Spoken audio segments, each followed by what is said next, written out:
Doctor बाबा साहब अम्बेडकर महापरिनिर्वाण दिवस के अवसर पर मंच पर आसीन श्री एकनाथ शिंदे जी, मुख्यमंत्री महाराष्ट्र श्री देवेंद्र फडणवीस जी, माननीय उप मुख्यमंत्री श्री अजित पवार जी, माननीय उप मुख्यमंत्री श्री भीमराव अम्बेडकर जी, श्री दीपक केसरकर जी, श्री मंगल प्रसाद लोढ़ा जी, डॉक्टर राहुल सेवाले जी, डॉक्टर नरेंद्र यादव जी, संजय बंसोडे जी, सदा सरवणकर, श्री प्रवीण दरेकर, आशीष शेलार जी, कालीदास कोलमकर, नरेंद्र यादव, इकबाल सिंह चहल, श्री नागसेन कांबले, महासचिव डॉक्टर बाबा साहब अम्बेडकर महापरिनिर्वाण दिवस समन्वय समिति,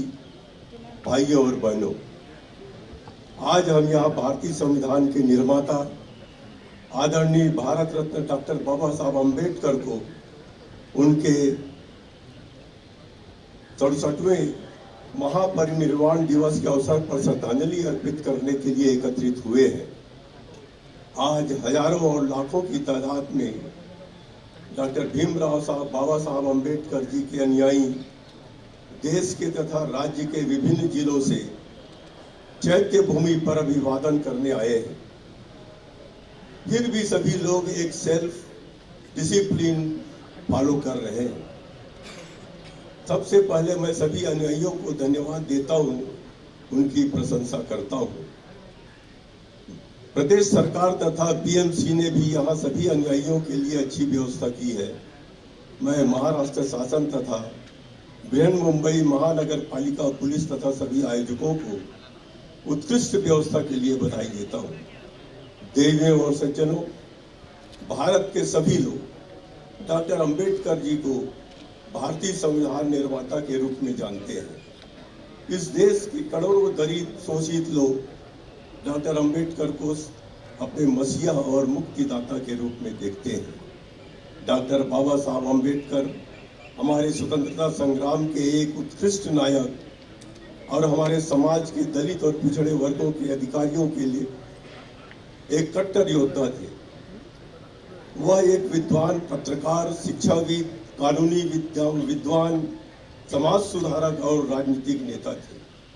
वह भारतीय संविधान के प्रमुख वस्तुकार थे। वायसराय काउंसिल में श्रम मंत्री के रूप में डॉक्टर अम्बेडकर जी ने 1942 में काम को 12 घंटे से घटाकर 8 घंटे करने के लिए संघर्ष का सफलतापूर्वक नेतृत्व किया था। आज कम लोग जानते हैं कि उन्होंने भारत में एम्प्लॉयमेंट एक्सचेंज की स्थापना में भी अहम भूमिका निभाई थी। डॉक्टर अम्बेडकर जी ने शिक्षा को सामाजिक रूप से पिछड़े लोगों को निरक्षरता, अज्ञानता और अंधविश्वास से मुक्ति दिलाने के एक साधन के रूप में देखा। उन्होंने समाज के कमजोर वर्गों के शैक्षिक हितों को आगे बढ़ाने के उद्देश्य से 1945 में पीपुल्स एजुकेशन सोसाइटी की स्थापना की। आज भी यह संस्था शिक्षा क्षेत्र में निरंतर कार्य कर रही है। डॉक्टर अम्बेडकर जी भी लैंगिक समानता के लिए एक योद्धा थे और उन्होंने विरासत और विवाह में महिलाओं के लिए समान अधिकारों के लिए लड़ाई लड़ी। डॉक्टर अम्बेडकर जी भारत का सामाजिक, आर्थिक और राजनीतिक परिवर्तन देखना चाहते थे। वह भारत को जातिवाद और सांप्रदायिकता से छुटकारा दिलाना चाहते थे और देश के हर कोने में शिक्षा और विकास लाना चाहते थे।